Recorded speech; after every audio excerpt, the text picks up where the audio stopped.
Hello students, welcome back to my channel. मैं माया खराड़े फिर एक नई वीडियो के साथ आज हम बात करने वाले हैं ऑक्सीडेशन की क्रियाविधि के बारे में कि एरोबिक रेस्पिरेशन की जो प्रोसेस है वो कितने स्टेप्स में पूर्ण होती है, उसमें कौन कौन सी मेन स्टेप्स हैं। पिछले वीडियो में रेस्पिरेटरी सबस्ट्रेट के बारे में हम पढ़ चुके हैं, एनएरोबिक और एरोबिक रेस्पिरेशन हम पढ़ चुके हैं।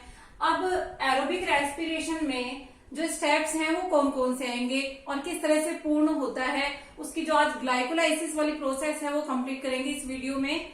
तो सबसे पहले कि साइट ऑफ रेस्पिरेशन यानी रेस्पिरेशन की जो प्रोसेस है वो कहां पर संपन्न होती है। देखिए गाइस, ग्लाइकोलाइसिस प्रोसेस होती है, इसमें क्रेब्स साइकिल होती है एरोबिक रेस्पिरेशन में और ईटीएस होती है, इलेक्ट्रॉन ट्रांसपोर्ट सिस्टम। इस तरह से तीन स्टेप्स होते हैं मेन, जिसमें आज हम ग्लाइकोलाइसिस पर चर्चा करेंगे। ग्लाइकोलाइसिस जो प्रक्रिया है वो कैसे पूर्ण होती है, ग्लाइकोलाइसिस की प्रक्रिया क्या होती है और इसका अध्ययन सबसे पहले किसने किया था। देखिए, ग्लाइकोलाइसिस की जो प्रोसेस होती है, जैसे ग्लाइको का मतलब होता है शुगर, ग्लाइको का मतलब होता है शुगर, लाइसिस का मतलब होता है डिसॉल्व होना, डिसॉल्व होना यानी कि लयन होना। ये जो है ग्लाइकोलाइसिस प्रोसेस है, इसका अध्ययन जो है जे एम्बिडेन, मेयरऑफ और जे पेरानास ने किया था, इसलिए हम इसको ईएमपी पथ भी कहते हैं, ईएमपी के नाम से भी इसको जानते हैं। ये जो ग्लाइकोलाइसिस की प्रोसेस है ये साइटोप्लाज्म में संपन्न होती है, कोशिका द्रव्य में संपन्न होती है। और इसी तरह से क्रेब्स साइकिल और ईटीएस, ये दोनों जो प्रक्रियाएं हैं ये माइटोकॉन्ड्रिया में संपन्न होती है। कहां संपन्न होती है? माइटोकॉन्ड्रिया में। ग्लाइकोलाइसिस को ध्यान रखिए साइटोप्लाज्म में, और क्रेब्स साइकिल और ईटीएस ये माइटोकॉन्ड्रिया में स्पेशली ये इसमें संपन्न होती है। अब हम बात करते हैं ग्लाइकोलाइसिस है क्या। ग्लाइकोलाइसिस होता है ग्लूकोज का लयन होना, यानी कि ये ग्लूकोज वन मॉलिक्यूल कंडीशन में हमारे पास है, ये ग्लूकोज पाइरुविक अम्ल के 2 मॉलिक्यूल बनाएगा। ये जो पूरी प्रोसेस है ये कंप्लीट प्रोसेस है, इस कंप्लीट प्रोसेस को हम ग्लाइकोलाइसिस कहते हैं। अब ये जो ग्लाइकोलाइसिस की प्रक्रिया है ये 10 स्टेप्स में हम स्टडी करने वाले हैं, 10 स्टेप्स इसको कंप्लीट करेंगे। तो देखिए, सबसे पहला स्टेप ग्लूकोज, ग्लूकोज का हेक्सोकाइनेज एंजाइम की उपस्थिति में, ये इधर के साइड जितने भी हैं ये एंजाइम्स हैं और ये मेन स्टेप्स हैं इसके। ये मेन स्टेप्स है 1 2 3 4 5, अगेन यहाँ पर मैंने 5 को वापस लिखा है, और 6 7 8 9 और 10। सबसे पहले आप इसको कैसे याद करेंगे? देखिए, ग्लूकोज का हेक्सोकाइनेज की उपस्थिति में ग्लूकोज 6 फॉस्फेट में चेंज होना, हेक्सोकाइनेज की उपस्थिति में। इस कंडीशन में 1 मॉलिक्यूल वाली कंडीशन रहती है 4 स्टेप्स तक। यहां आते ही ये जो है डबल मॉलिक्यूल में चेंज हो जाते हैं 5 स्टेप से। फर्स्ट स्टेप में ग्लूकोज 6 फॉस्फेट में कन्वर्ट होगा। यहां पर 6C लिखा हुआ है, इसका मतलब 6 कार्बन युक्त है ये। इसके आगे भी देखिए आप, ग्लूकोज 6 फॉस्फेट 6 कार्बन युक्त है। Phospho hexo isomerase, isomerase enzyme की उपस्थिति में फ्रुक्टोज 6 फॉस्फेट में ये कन्वर्ट होता है। इस दौरान एटीपी एडीपी में चेंज होता है। यहां पर भी इस प्रोसेस में देखिए एटीपी एडीपी में चेंज होता है, यानी कि एटीपी का लॉस होता है। और इस तरह से फास्फोफ्रुक्टोकाइनेज की उपस्थिति में once again fructose 6 phosphate fructose 1,6 diphosphate में ये कन्वर्ट होता है।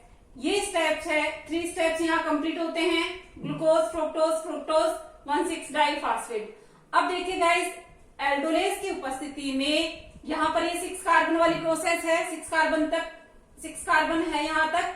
इसके बाद ये 3 कार्बन और 3 कार्बन युक्त PgAl के मॉलिक्यूल्स और डाई हाइड्रोक्सी एसीटोन फास्फेट के 3 कार्बन युक्त यहाँ पे मॉलिक्यूल्स बन जाएंगे 3।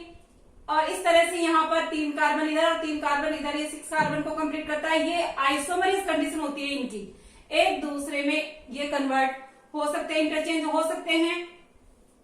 ये जो है डिहाइड्रोजिनेज की उपस्थिति में 1,3 डाइफॉस्फोग्लिसरेल्डिहाइड में ये कन्वर्ट होता है। यहां पर आते ही देखिए आप इसके यहां तक 1 मॉलिक्यूल चल रहे थे, ये जो है 2 मॉलिक्यूल्स के अंदर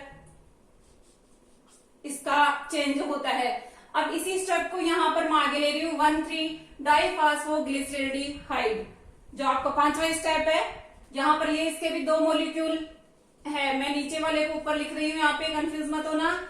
अब देखिए यहां पर ये जो है वापस NADPH2 में चेंज और डिहाइड्रोजिनेज की उपस्थिति में 1,3-फास्फोग्लिसरेल्डिहाइड 1,3-फास्फोग्लिसरिक अम्ल में परिवर्तित होता है। यहां पर भी ये 2 मॉलिक्यूल्स इसके बनते हैं। देन ये जो है 1,3-डाइफॉस्फोग्लिसरिक अम्ल 3-फास्फोग्लिसरिक अम्ल में चेंज होता है और ADP से ATP फॉर्मेशन होता है। यहां पर गेन हो रहे ATP मॉलिक्यूल्स।